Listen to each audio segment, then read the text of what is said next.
this is the opening of Monday, March 28th, 2022, Norton Conservation Commission regular meeting. As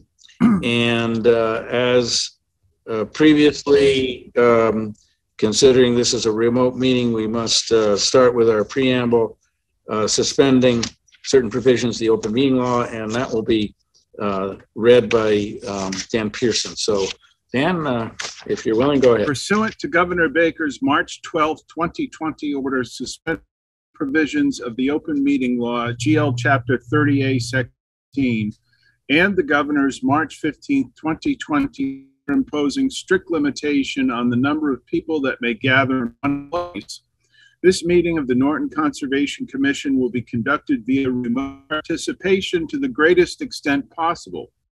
Specific information and the general guidelines for remote participation by the public and or parties with a right and or requirement to attend this meeting can be found at the end of this agenda. Members of the public attending this public hearing / meeting virtually will be allowed to make comments if they wish to do so during the portion of the hearing designated for public comment by raising their hand virtually or pressing *9 if participating by phone. No in-person attendance of members of the public will be permitted, but every effort will be made to ensure that the public can adequately access the proceedings in real time via technological means. In the event that we are unable to do so, despite best efforts, we will post on the Norton Cable website, www.nortonmediacenter.org, an audio or video recording, transcript, or other comprehensive record of proceedings as soon as possible after the meeting. All right, thank you, Dan, and welcome and to everybody attending, and thank you for attending. We're going to open with introducing the members of the commission and our director and assistant. So we have Director John Thomas, as well as our assistant, Megan Harrop, involved with the meeting. I am Julian Kadish, the chairman of the commission. We have also members Ron O'Reilly, Dan Pearson, Carrie Schneider attending, and the other members unfortunately had obligations and could not attend. So our first, we have no new public hearings on the agenda tonight, and we have continued public hearings, a total of 4 continued public hearings, the first of which is file number 250-1070. It's a notice of intent for 0 Eddy Street concerning Wydek Share Corporation. This has been on the agenda multiple times, continued multiple times, and it's my understanding that they are again requesting a continuation. Just confirm that for me, John Thomas. That is my understanding based on the documentation that we received. And did they just offer a preference just for the next meeting, which is April 11th? That is the date that they're shooting for. And we're hopeful that, for instance, we will receive some new information and our peer review consultant will have time, sufficient time to make a peer review report. All right, so we can consider a motion then to continue the hearing for file number 250-1070 to April 11th. So moved. We have a motion made by Carrie and seconded by, sorry, I didn't get the second. Was it you, Dan? Was that a yes? Sure, I'll second. Yes. Okay, so motion made by Carrie, seconded by Dan. Again, a roll call vote, starting with Ron. Ron, you seem to be muted, but I'm assuming, is that a yes?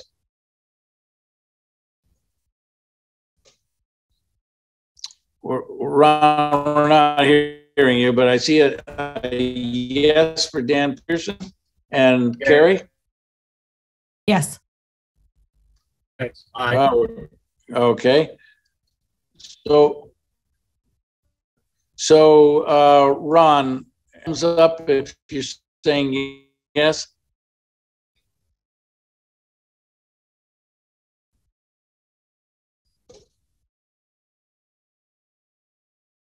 For whatever reason, you're silent, Ron, but you Frozen. Your audio is not making it through. Why don't you do a thumbs up if you can hear me?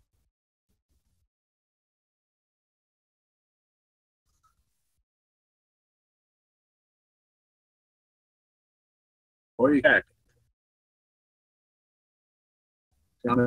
In bottom. So Ron, I guess you changed your audio access, but it's just not working.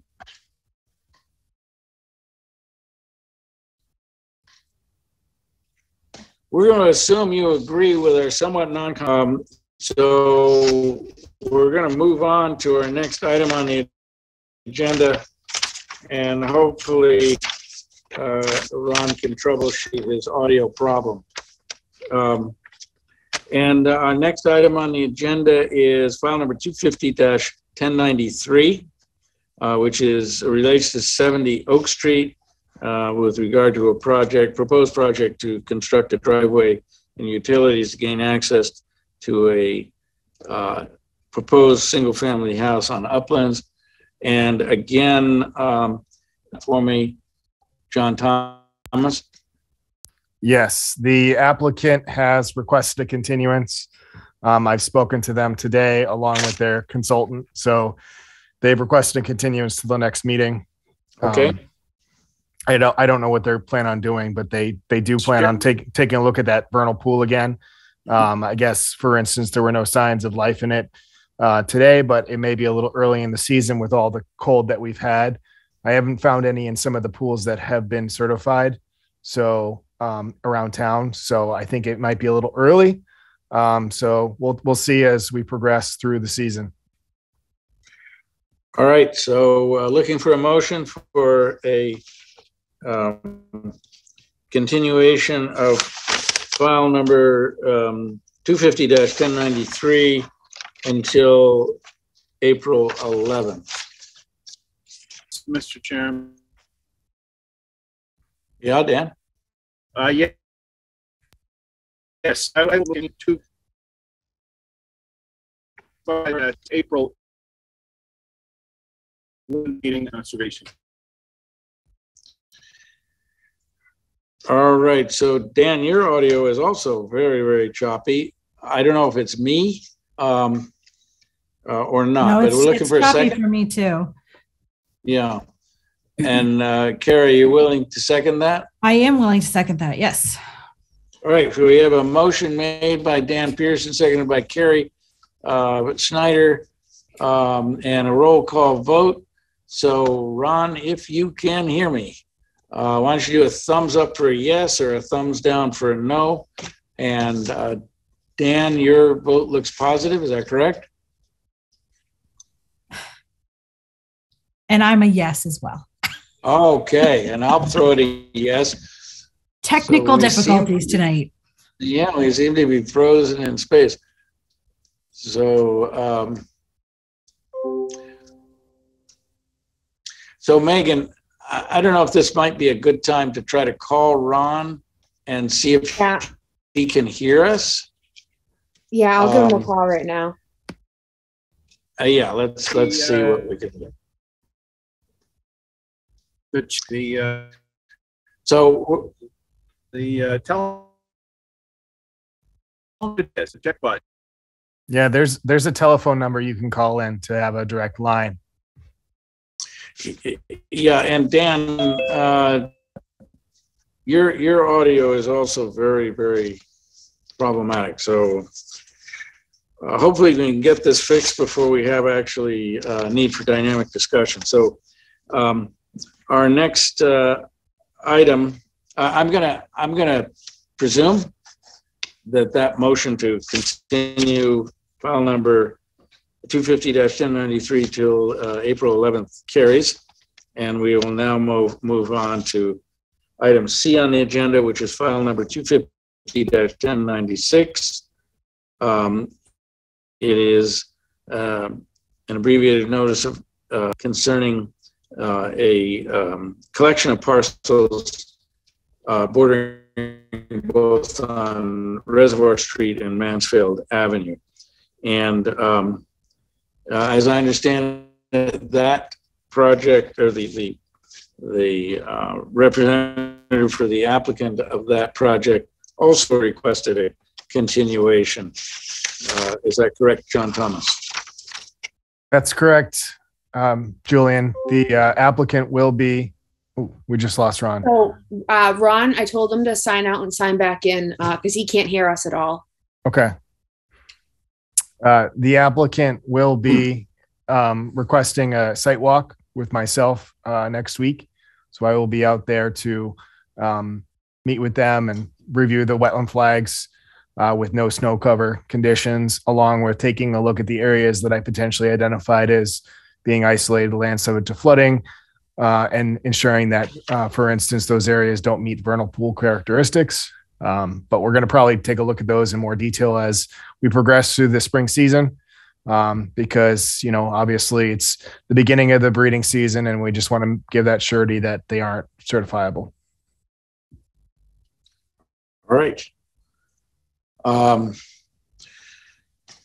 So I don't know if we have members connected to even entertain a motion with a quorum. I see Dan Pearson's screen is blank for the moment. And I see Ron O'Reilly is signing back in. So we may have to take a very short break to get connected again.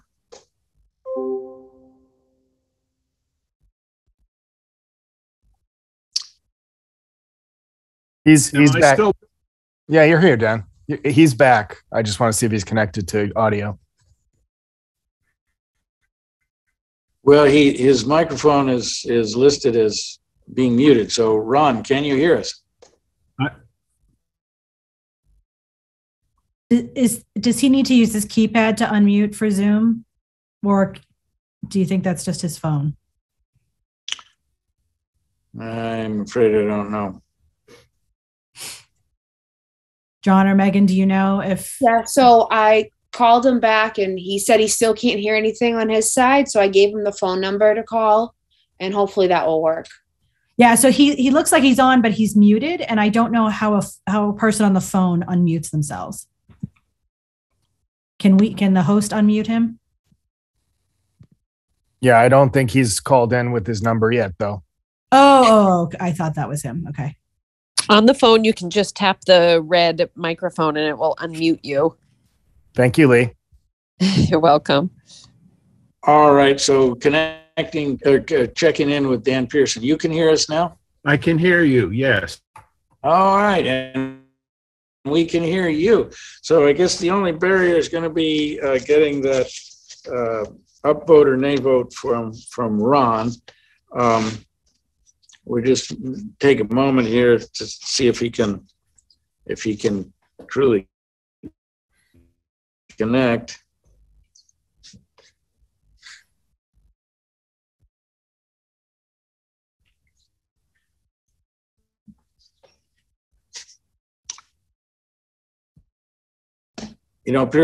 Periodically I get Verizon giving me notices that my internet connection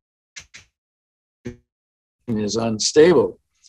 Yet I've been able to communicate. So I hate to think of how you guys that are having trouble, how your internet connection is, but that's another issue. I know, and Julian, even your audio is a little comes and goes. Oh, it's bad? Well, as I say, I'd love to improve my internet, but it's just not possible at this point. In fact, So it's blank. To unmute yourself, what do you do? Press *6? Is that how you do it? We're seeing Kevin indicate a yes. So Ron, if you're there, just press *6 on your cell phone.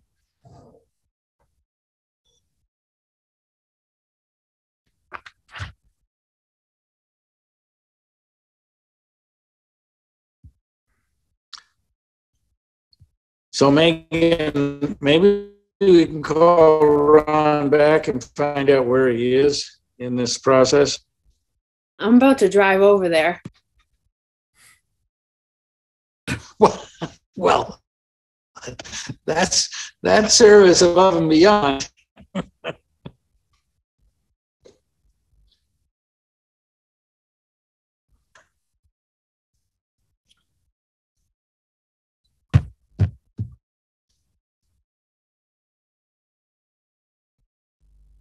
So we still only have 3 members. Is that yes? That's,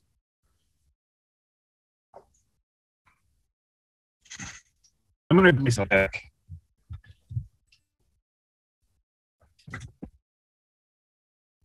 what was that, Dan? I didn't hear.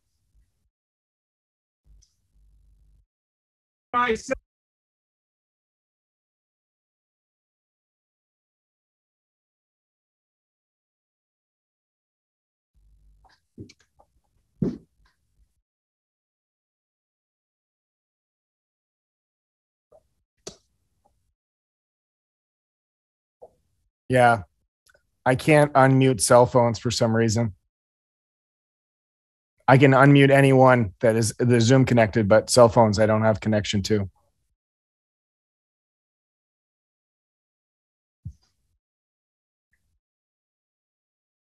So is there any business we can conduct without a quorum? Any informational components?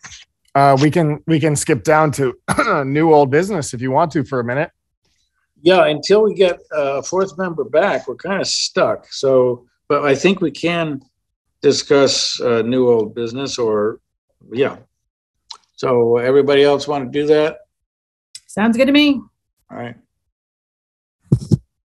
So I've been somewhat busy. Everybody's kind of ramping up with kind of getting trees taken down and kind of just getting an idea of what they can and can't do up with the upcoming season. So I've been running around, kind of just trying to make inspections where I can. And we have a reporting system. So everything's done electronically now, which is great. So when they make requests, it's an online form. So it helps us out immensely. But, I just inform them on the things that they need to do, filing, whatnot. But one of the suggestions from Jack Conway, who is the chair of the select board, I guess recommended that, it may be worthy of investigating, a potential bylaw again for the Conservation Commission.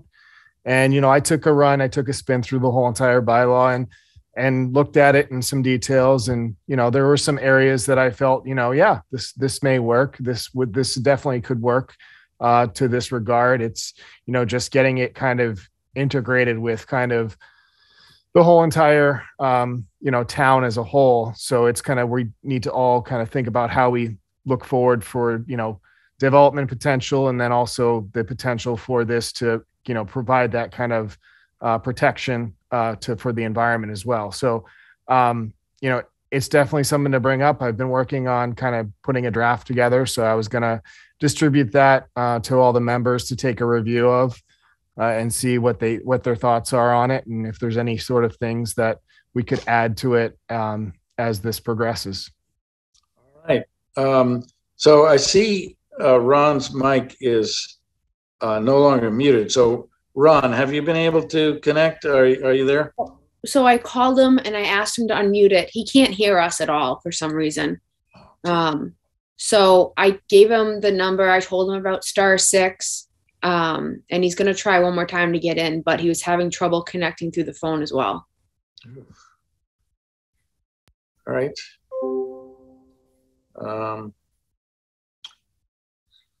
Well, a case in point for meetings in person.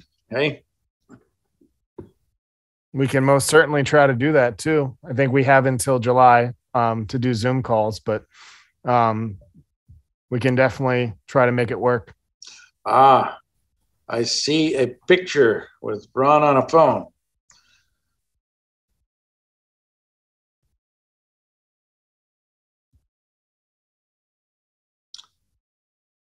So Ron, I don't know if you can hear us, but we see you. Are you able to hear us? He can hear us. So Ron, you have to press *6 on your phone.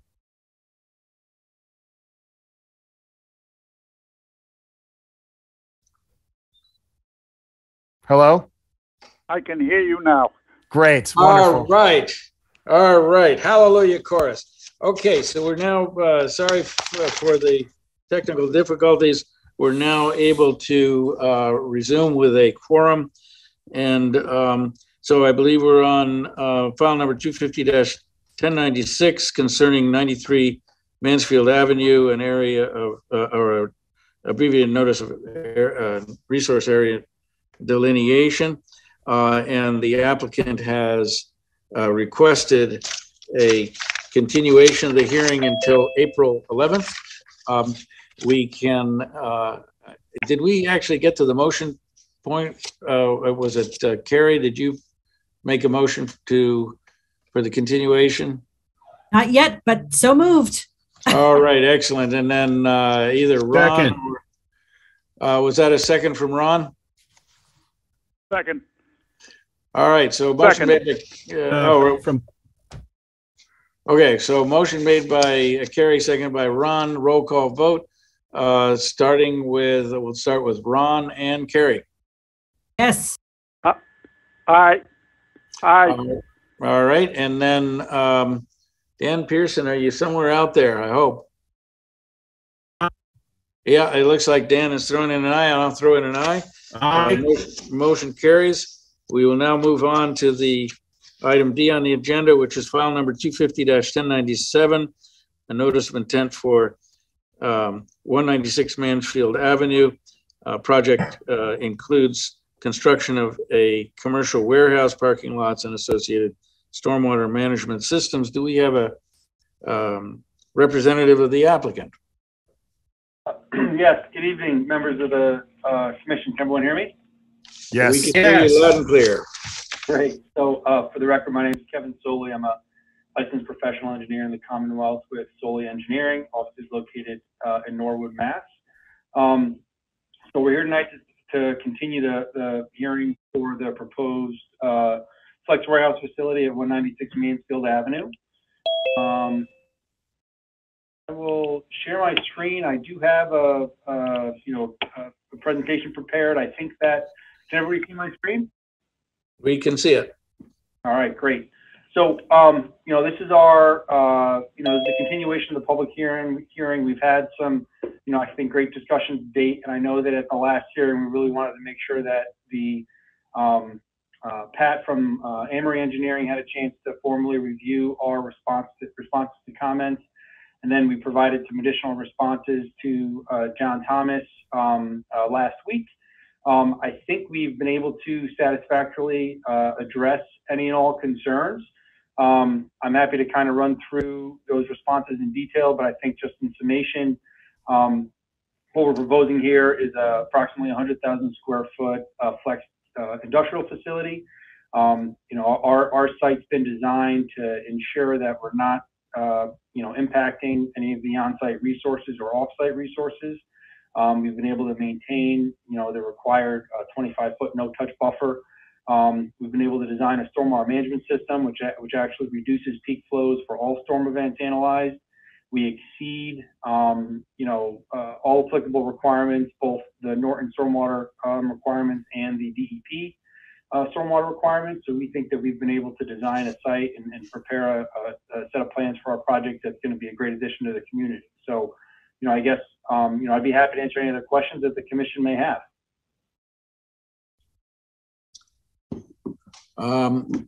I personally don't have any further questions. This is a project that has been reviewed a lot. And any other commission members have specific questions?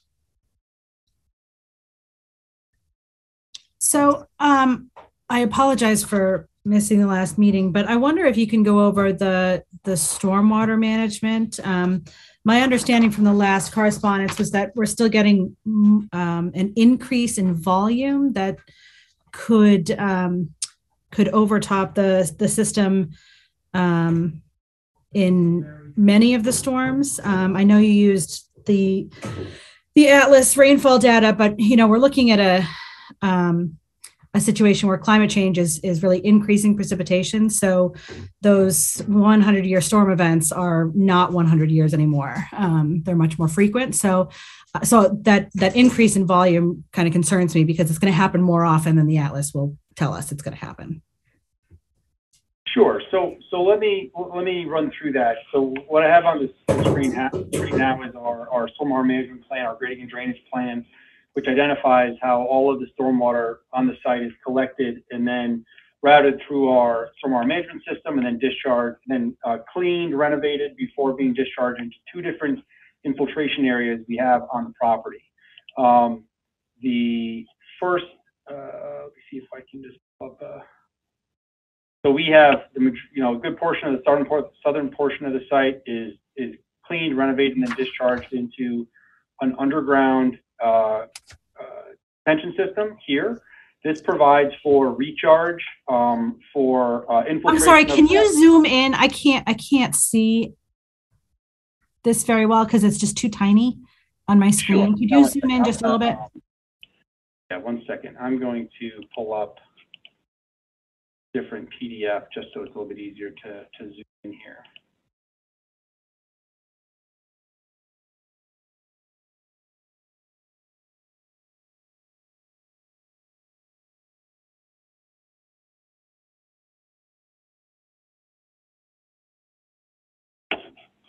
Sure thing.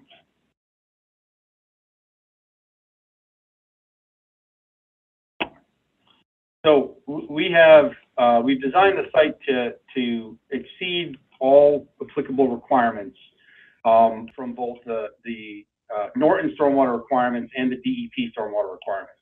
We've done that by providing infiltration through two different infiltration areas. We have an underground detention system, which is going to be constructed under the parking lot in front of the proposed building here.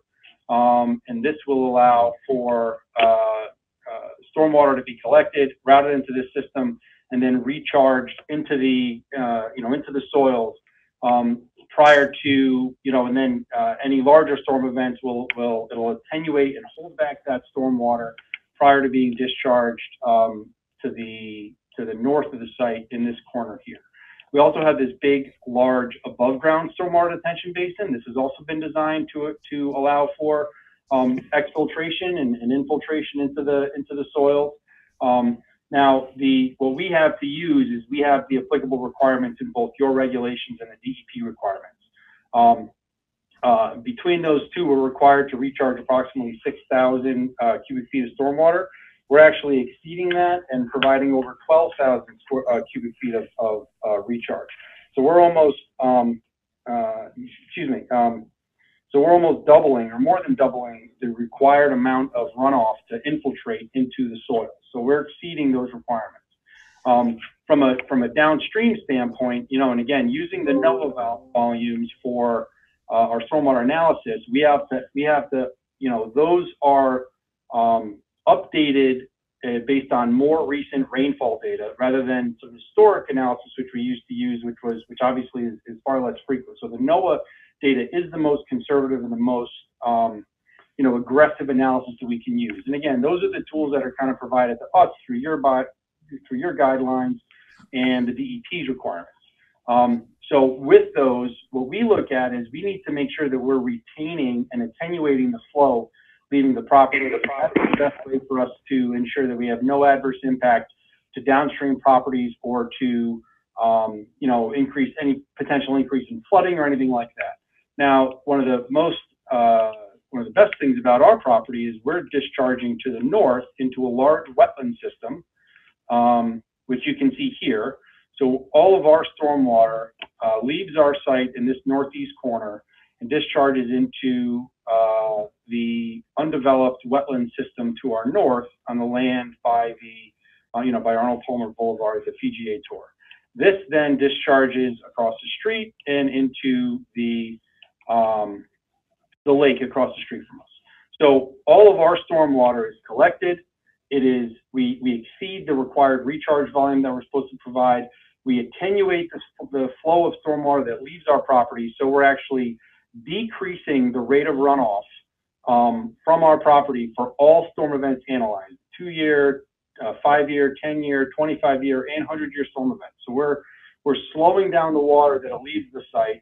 We're essentially doubling the requirement for recharge to allow for that water to infiltrate into the ground. And then it's all being discharged into a location that's already wetlands and undeveloped land. So our soil scientist has reviewed. There is no adverse impact to any of the surrounding properties, the property that we're discharging to, or across the street. So our system has been designed to exceed all applicable requirements. And again, with our water quality improvements, this is going to be a far, very good system that again exceeds all applicable requirements for looking at a project such as this.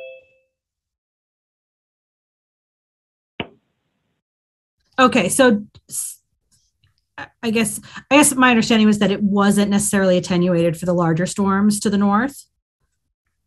It is attenuated for the larger storms. We are slowing that rate of runoff for the larger storms.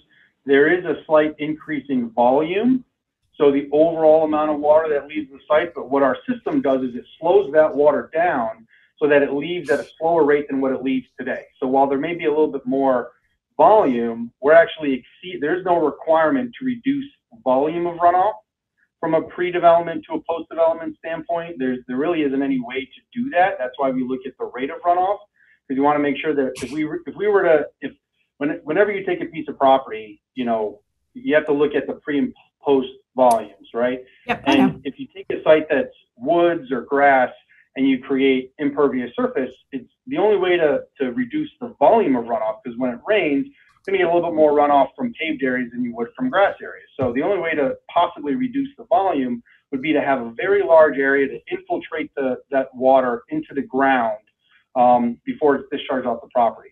Based on, that isn't a requirement that's been adopted by any municipality or state, because there really isn't a way to do that with a lot of underlying soil conditions and things like that. So what we have to look at as engineers is making sure that we're not increasing the speed in which that water leaves, and that's why we have these large detention areas, to hold that water back, so we don't have any adverse impact anywhere around us or downstream. So what they do have is recharge rates that they want you to hit, which is based on the initial run of the initial flush of water, and so they have minimum requirements that they want you to provide for recharge, and we're actually almost more than doubling that. So we're far exceeding the requirement from a recharge standpoint, and our basins are designed so that we're holding all that water back and basically releasing it at a much slower rate. So we were able to address those, any and all requirements for all storm events analyzed. And did you say everything's going into the infiltration basin, the underground infiltration basin, before it hits the above ground retention basin? The site's been split. So a portion of the site goes to the below ground basin, a portion of the site goes to the above ground basin, but both of those basins have been designed to maximize and exceed the recharge volume required for the area that goes into those two basins. Okay, I thought you said they were connected. Okay. All right, so you're all set, Carrie?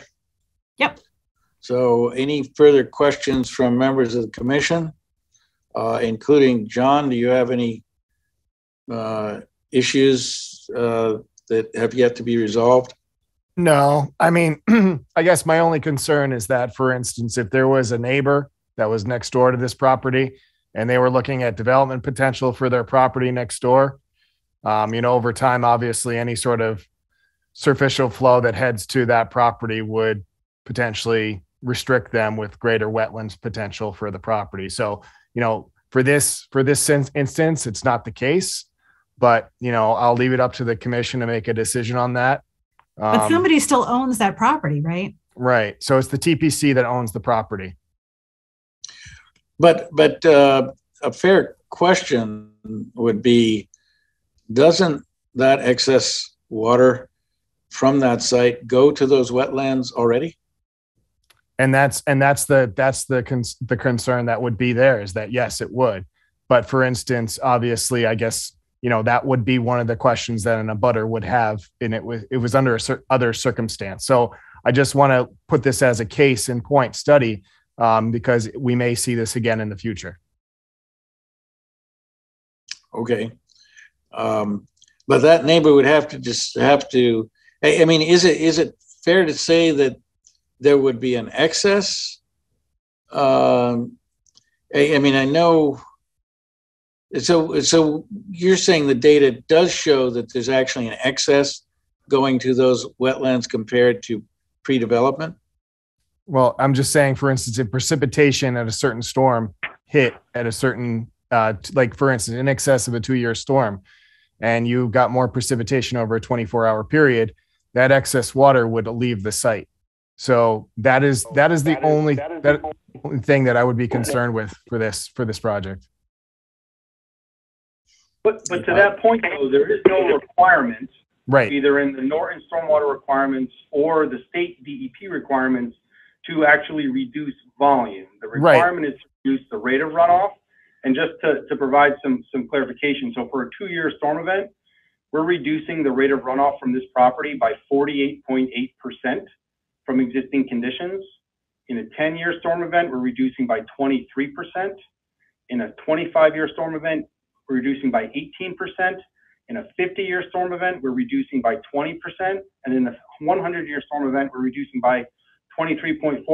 So we're actually reducing the rate of runoff by a significant amount for all storm events, which exceeds the requirements. Yeah, and I don't disagree with you, Kevin. I'm just saying, for instance, there may be a situation that the commission's exposed to in the future for a similar kind of situation.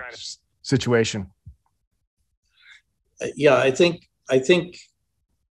all of us in the Northeast, where I think global warming is predicted to increase total rainfall in general, I think we're all going to have to see what the future holds on that. I don't think we can necessarily judge a project now on what is projected. No, and I agree. I think they've done a spectacular job at providing all the materials and with all the data behind it. I mean, I think they've done a great job, and I'm in favor of this project. I think it's a good one, but I just wanted to put that out there that we may see this in the future with other potential development projects. No, I agree. It's part of what we need to present in the public hearing process. So if there are no further questions among commission members, we can open it up to the general attendance of the meeting. And I'm going to say there are a couple of ways to do it. You can either go to the participants list. No, actually, it would be the reactions list, where the raised hand, the reactions button, where the raised hand is there, and you can press the button, or you can just unmute your microphone and ask your question. Unless there are further questions, we can consider, I'm assuming, a motion to continue, or do we have everything we need for potential close? You should have everything that you need to close the meeting and issue an order conditions, provided that the public don't have any other concerns or questions. All right. So the time to ask your question is now, if you have a question. Otherwise, we're going to entertain a motion to close the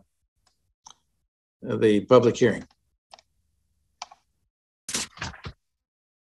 And I don't see anything out there. No further questions.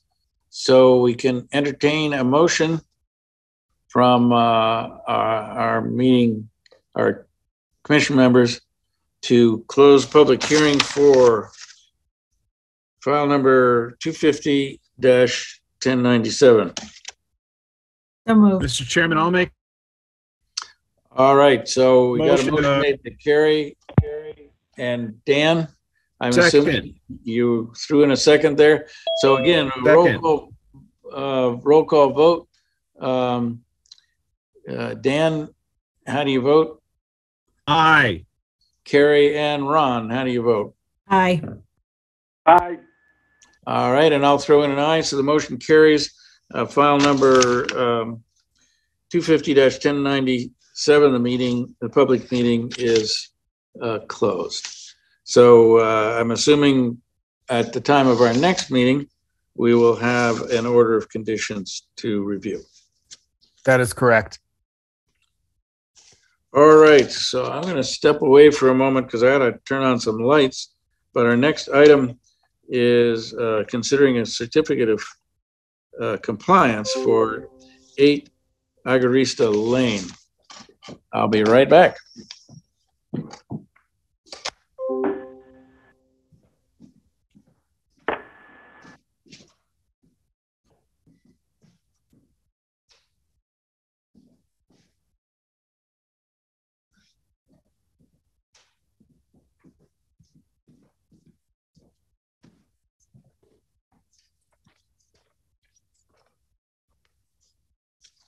So in spite of this being a relatively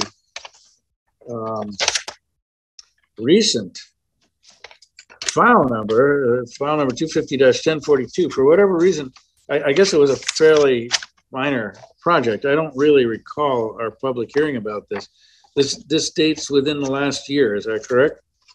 This is a septic system repair, and I was out there today to take a look at the site, and I have no issues with issuing a certificate of compliance. The area is fully stabilized, and it appears that the system has been constructed to specification. You don't happen to have a date as to when this hearing might have been? Off the top of my head, no, I do not. Maybe 2019-ish. Oh, okay. Well, yes, I see that on the plan. So, okay. It's not a complicated project and no issues with regard to stabilization. So I think we can consider a motion to issue this would be certainly a full certificate of compliance for file number 250-1042. That's correct. Mr. Chairman, I'll make a full certificate of compliance for 52.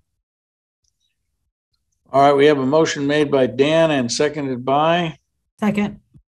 We have seconded by Carrie for a full certificate of compliance for file number 250-1042. Roll call vote, starting with Dan and Ron. Aye. Aye. Okay, we got 2 ayes and Carrie, Aye. and I'll throw in an aye, so the motion carries. Next item is a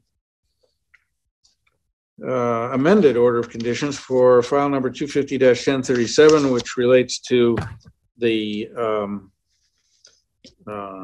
solar array at 54 Plain Street. I think we discussed that last meeting concerning a management of overhanging trees that had become a problem since the orders were initially issued. I got that right, John?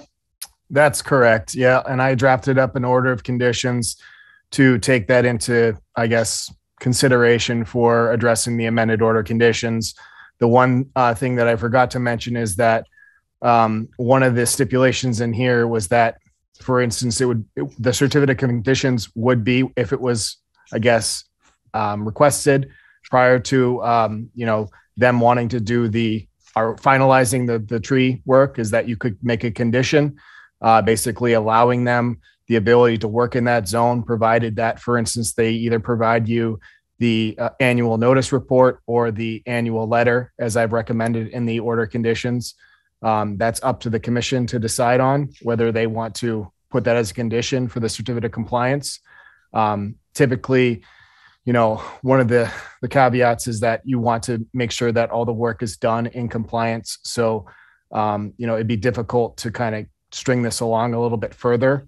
So I think that, having that condition in there of having that vegetative management zone established for the tenure of the solar array may be advantageous for this project.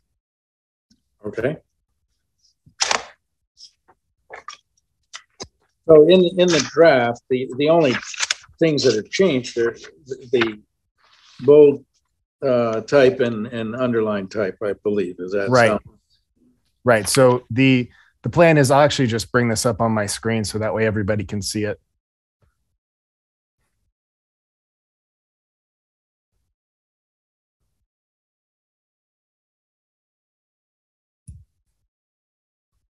Can everyone see my screen? We can. Okay. It's It's what? oh, I can't understand you. Yeah, Dan, you're Can you breaking up. zoom in? Yes, I can. Thanks. Can you see that? We can. All right. Much better. So the one thing is that I just kind of took both the old order conditions that was previously, I guess, issued for this project and just added to it. One of the things was an enforcement order was issued for this. So the one plan that I had was to kind of release that enforcement order associated with this project. So I kind of had a little snippet here that basically said that they're going to keep that area protected and in perpetuity for the tenure of the project as well. Otherwise, it's going to be subject to additional enforcement and penalties. So that was one item. And then the other one is that, sorry, I'm getting some feedback, is that they're going to basically set up a selective tree management zone. And within each calendar year, they will be either issuing a notice letter to us or a annual notice report, which includes a narrative, evaluation, photographs, and requests for any sort of removal of hazardous dead trees within the selective tree management zone. So then, for instance, in the event that the annual notice report is submitted to the commission, basically it sets kind of the parameters for that. They'll field mark the selected trees and present the marked trees on a site plan for the commission for review and approval. And then the applicant will, or landowner will, arrange an annual site visit for inspection with the conservation director to review the management area, discuss any hazard concerns. And in the event that the tree's health and hazard may be in question, the applicant may seek counsel from a certified arborist and present their findings to the commission. And then I have here that the selective tree management zone as depicted on the plan will be valid until the issuance of certificate of compliance. My other suggestion was that we could condition that, for instance, this could be attached to a condition with the certificate of compliance if they did want to come in with a certificate of compliance sooner rather than later. So that was something that I'd like to talk to the commission about, see if they're comfortable with that, adding that to potentially a condition with a certificate of compliance when the applicant is ready to submit. Now, it is my understanding that the site is not fully in compliance as of right now. They have a lot of work that needs to be done on site, and they're working to bring that site into compliance so that way they can get a certificate of compliance. But based on my previous inspection and site visit, the site requires stabilization, and it also requires some additional things that I believe Tim McGuire from Goddard Consulting is gathering together. All right. Yes, this is Tim from Goddard Consulting. That's a correct summary, John. Thank you. All right, great. Thanks. We're pulling everything together. We'll be before you, hopefully in the near future with the COC. Okay, great. Does this seem reasonable, Tim? Yes, thank you. All right, good. And I agree. It also seems reasonable. Any questions from members of the commissions or comments?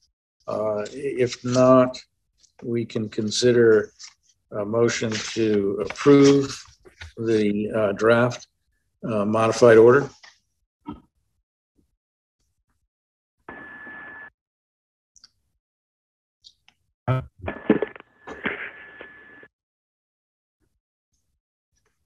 Is that somebody trying to make a motion? Motion. If you can hear me, Yeah, you're kind of choppy, but this is Dan. I'm making a motion. you're making a motion to approve the amended order. Is that correct, Dan? Yes, that is correct. All right. I'll second it. And we have a motion made by Dan Pearson, seconded by Carrie Schneider to approve the order of conditions for file number 250-1037 as amended. So we are going to do a roll call vote, starting with Dan Pearson and Ron O'Reilly. Aye. Aye. And Carrie, and Aye. I'll throw in an aye. So we got 4 ayes. The motion carries for approval of the modified order of conditions. Our next item on the agenda is 295 West Main Street, which is the, I believe, the Camp Finberg improvement of the access road, and not a controversial set of orders. Any questions, comments, amendments, modifications to the submitted order?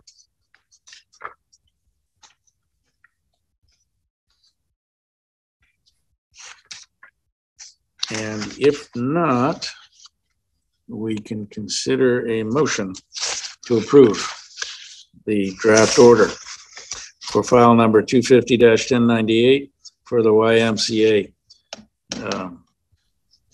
Camp Finberg. Mr. Chair, and I'll make a motion to draft order conditions for 258. All right, motion made by Dan Pearson, seconded by Second.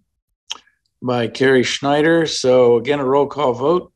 We'll start with Dan and Carrie. Aye. Aye. And Ron, and I'll throw in an aye. Aye. All right, we got 4 ayes. So that draft order of conditions, file number 250-1098 is approved. Next item on the agenda, we have 3 sets of minutes. I don't think we can, or the board, the commission can't really act on the first 2 sets because of a lack of a quorum of members that participated in those sessions. But 314, our regular meeting, we do have a quorum for that. Oh, wait. I was not there for that meeting. Yeah, I'm afraid we don't have a quorum for that. So that's going to have to be pushed forward to another agenda, another meeting. So I'd still like to comment on that, Mr. Chairman. we're talking about March 14th. Yeah, all right. Page 4. Dan, I can't make out what you're saying. Dan, I could call you tomorrow Okay. if you want. Yeah, and is there anything different in Okay. your connection, Dan, tonight? Because this is not the way your connection has been. I don't know. So you didn't do you didn't connect in any different way. No. Have you been a bad boy in any other way? Well, I don't want to call me on the phone. So I'm not going to say anything, but I think Carrie has the best connection so far. Right, well, can we all blame Verizon for this, or? I have Verizon too.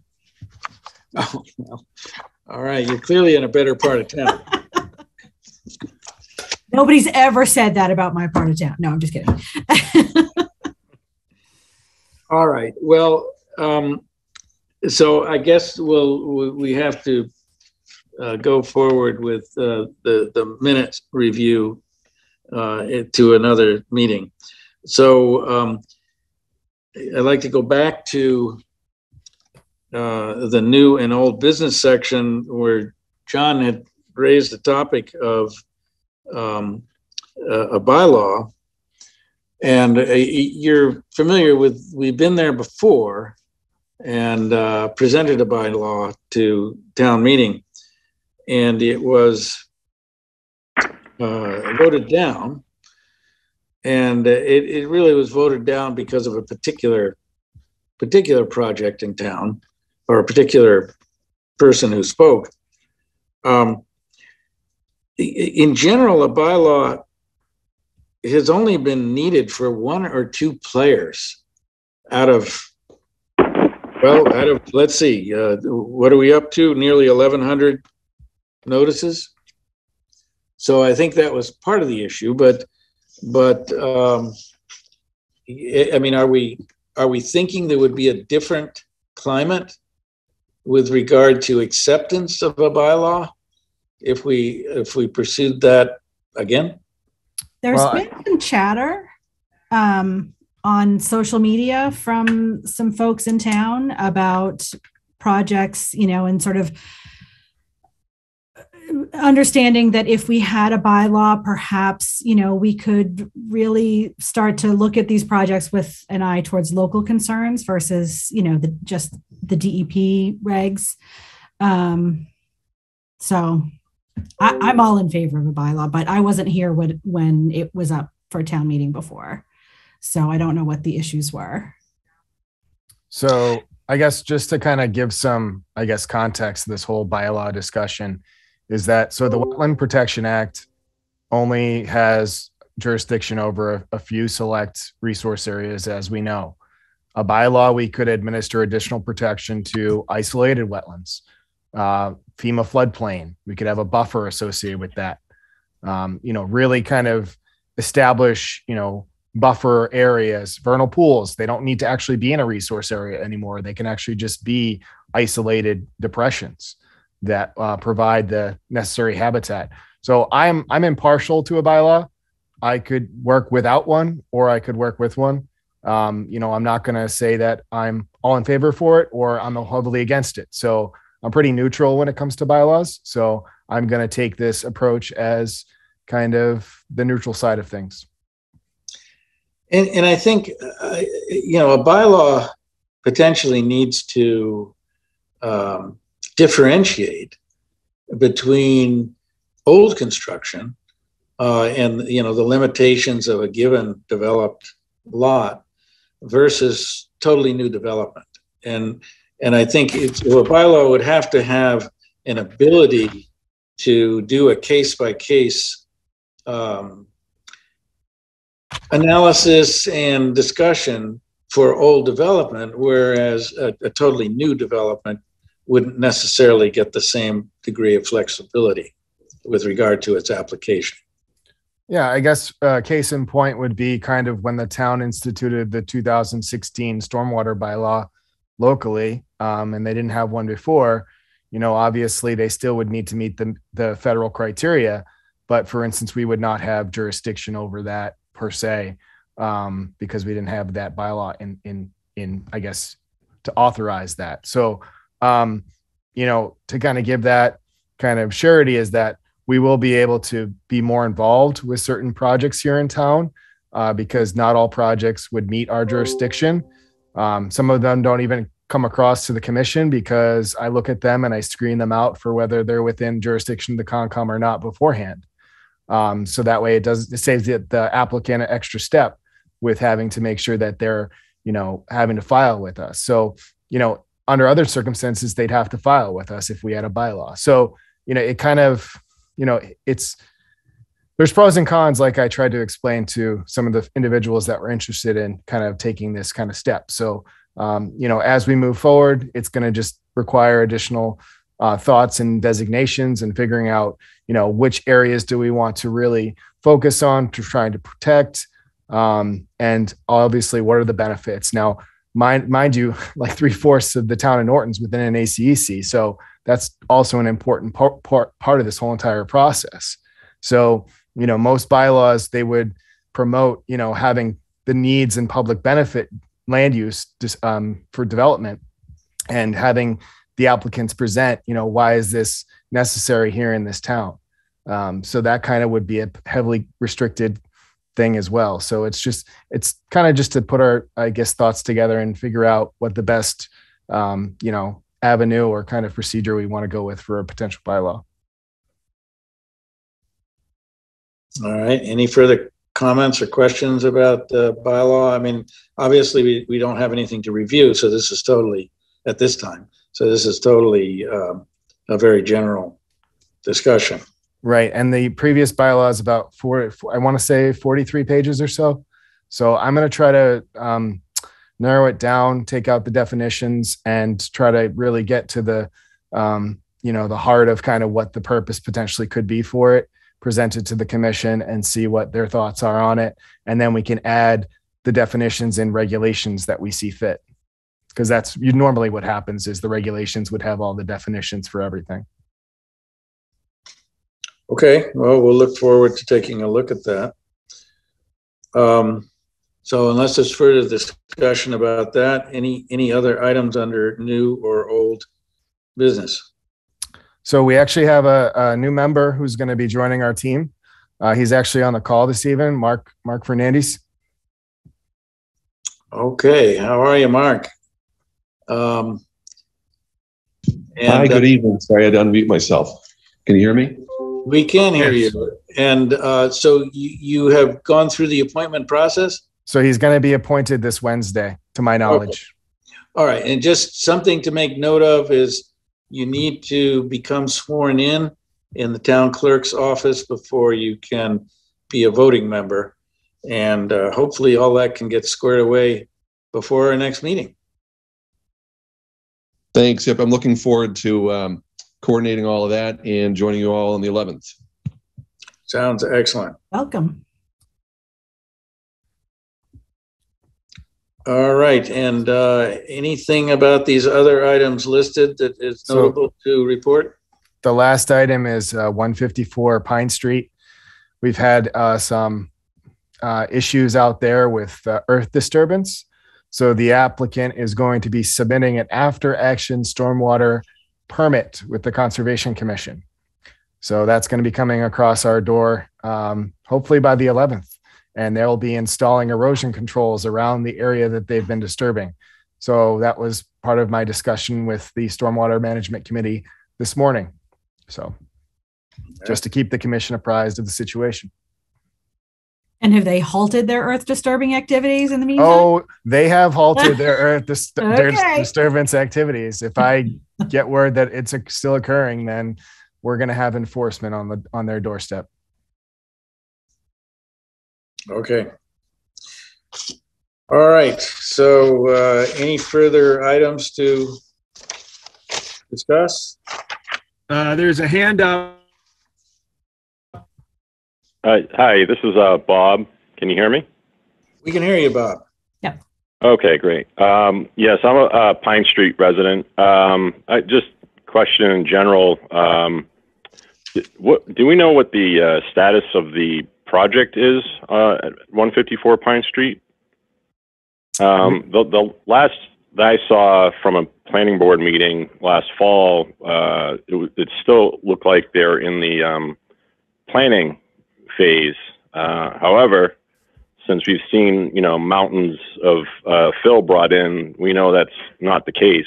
I called the planning board and was told they don't really know anything about it. And it was basically up to Concom to do anything about it. But I was just curious.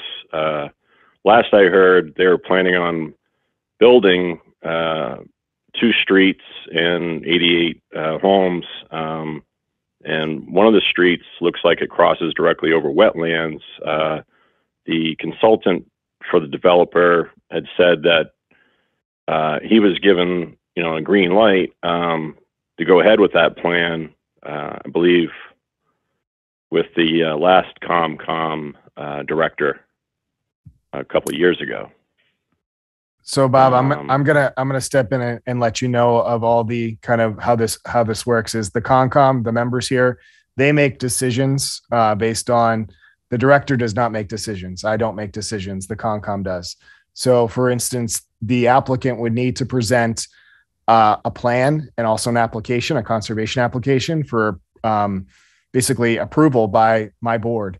And they would approve any sort of project, and they're going to ask questions. There's going to be a whole round of reviews from the environmental side and also the stormwater side for this project.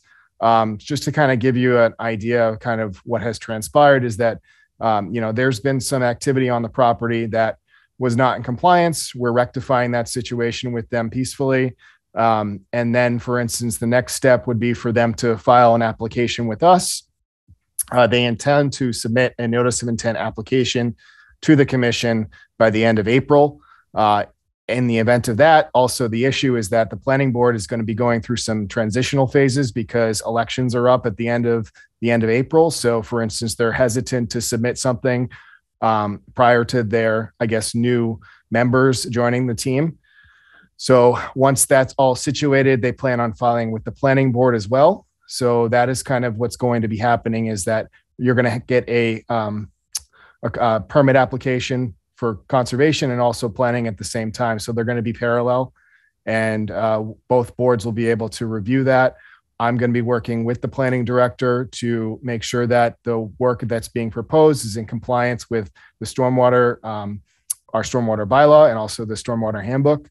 In addition, we have to make sure that, for instance, the work that's being proposed is in accordance with the Wetlands Protection Act. And that is our responsibility.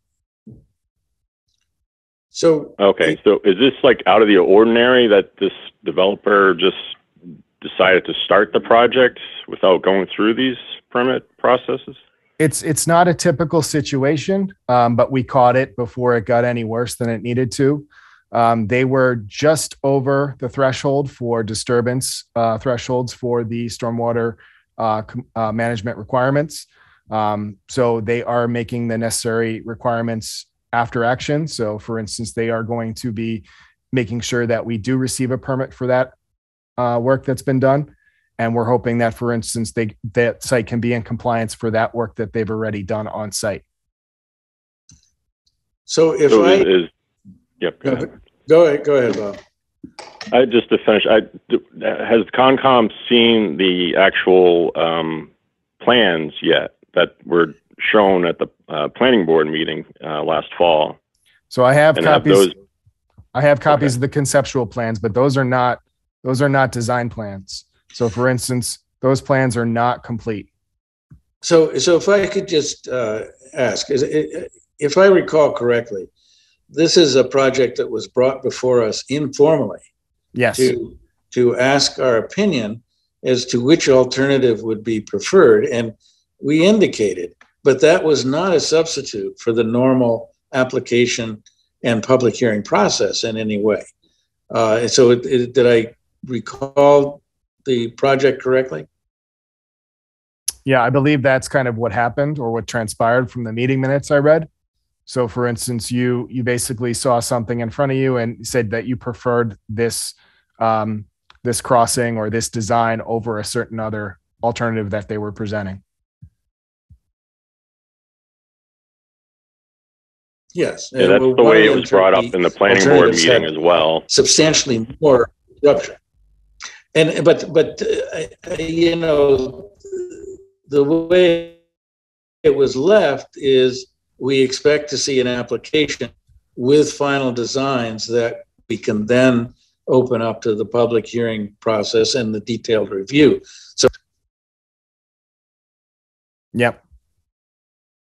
That's kind of what I've kind of indicated to them. I mean, basically right now the site needs to be brought back into compliance and before they can even file anything. So that's what I've indicated to them. And I said, if you guys plan on filing anything beforehand, you're going to have a tough road to go. So they know the situation. They know the necessities that the site needs to get to be in compliance before they actually file an application with us. So, you know, they're going to have to pay for the stormwater permit fees and making sure that they, you know, have the silt sock for that 1 acre plus area, kind of all the perimeter of that all established. I mean, it comes as as a surprise simply because they had the wetland commission knowing that that was going to be an issue, and then they take off with and run with it with no permit process going on. Yeah. It sounds, it's like, who made that choice? It's kind of odd. Yeah, it's an unfortunate situation. I don't want to tell you how many times I've reminded them to make sure that they file their necessary permits. But at this point, I think we're all on the same page when it comes to compliance requirements. And if they do not follow them, then obviously we will take the necessary enforcement and penalty action if needed. All right. So, Bob, you all set with your questions? Just follow up on the plan that was, tentatively agreed upon. It did show a street crossing over a section of wetlands. I believe on the southern part, there's going to be like a north street and like a south street. So on the south street, where actually the farm is and all the mountains of dirt are now, I think that street was going to cross over some wetlands to go towards the bike path. So I have two conceptual plans right now that I can bring up on screen. Is anyone interested in seeing these? Okay. Yeah, we can look quickly, but I will say that this was only an informal discussion, and it was to help guide the engineering firms, a firm involved, as to where to put their resources with regard to designs. And I'll say that at least on my screen, the wetland crossing appears to be on the right, and of course it is allowed to get to an upland portion, but the part of the review process is to compensate for the amount of fill that occurs in a wetland. So all of that discussion has not occurred, and all of those design resolutions or calculations have not been submitted. So all of this, any kind of grubbing and clearing, is way premature. Right, and that's what I have definitely told them regarding this work. So here's the other alternative that they were proposing as part of this project. But obviously, I think the biggest portion of this is just taking a look to see kind of which one imposes the least amount of detrimental impacts to the resource area and buffer zones, and then kind of hopefully they'll have the same kind of inclination when they submit something. I did talk to their applicant today regarding this project, who's going to be the lead for the environmental portion of this, and their intent is to not have the 5,000 square foot limitation met, because that then opens up the door for a whole level of more permits, because they are within an ACEC and they are going to require water quality certification. So for instance, they're going to have to require MEPA review for a large scale project like this, and that may delay the whole entire project for them. So, obviously there's a lot of thresholds that this project would want to meet less of. So, minimize the amount of impacts the resource areas is in their best interest. Well, they can always do that by building fewer homes. And that's another case in point there too, Julian. I mean, it's tough, but obviously, applicants and developers want to, ensure that they are getting the best value for the land that they purchased, or, what the potential may be for the property. But at the same time, I'm there to hopefully convince them that the environment is very important and they should be mindful of all the turtles and critters and everything else. But also this property has a lot of vernal pools. So that's another thing to take into consideration. So, obviously the critical terrestrial habitat for them, if they are certifiable, it's going to be huge, because a natural heritage is going to want to have corridors for all those critters to go to those pools. All right, I see another hand up. Fran Turner, do you want to ask your question? Yes, I'm also a resident of Pine Street. And my question is, You know, I saw that they were doing some work there, and you know, I thought it was legit. I didn't call anybody. So lesson learned, bad for me. Who should we call if we see work that is questionable at this point? You should call me. Okay. Call me, because I'm the acting stormwater agent here in the town, and I'm also the conservation director. This project's within our jurisdiction, so that means that we have authority over everything that happens within this 100 feet of this area. But also we would have jurisdiction over any sort of stormwater compliance requirements. So you just call our office, call me directly, 508-285-0276. It's also on our website. That sounds good. Thanks very much. You're welcome. And you know, I would also add that this is not common.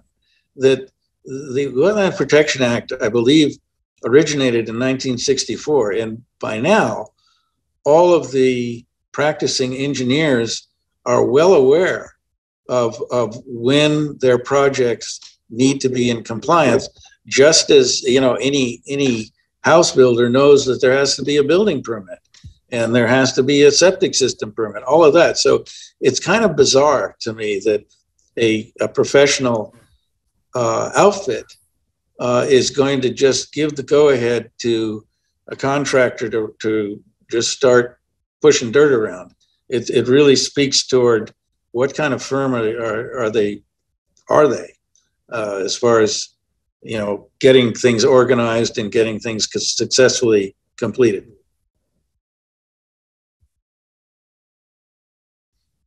So any other items to discuss?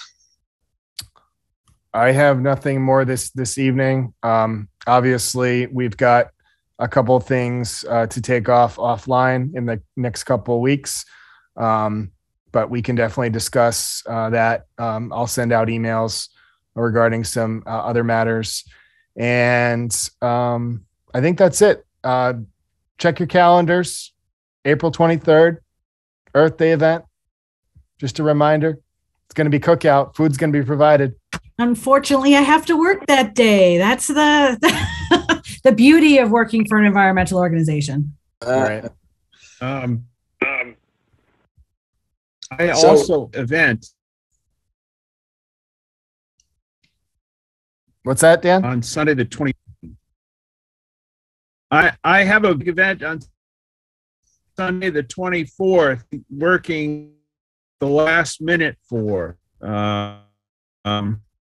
You need. All right. All right. Well, if you have an event, just send me over via email, and I can distribute it. I'm sending my Girl Scout troop to you, okay. John, on the 23rd. Good. Guess what we have? We have books to give everybody, environmental friendly books. Nice. For prizes and stuff. Right, Megan?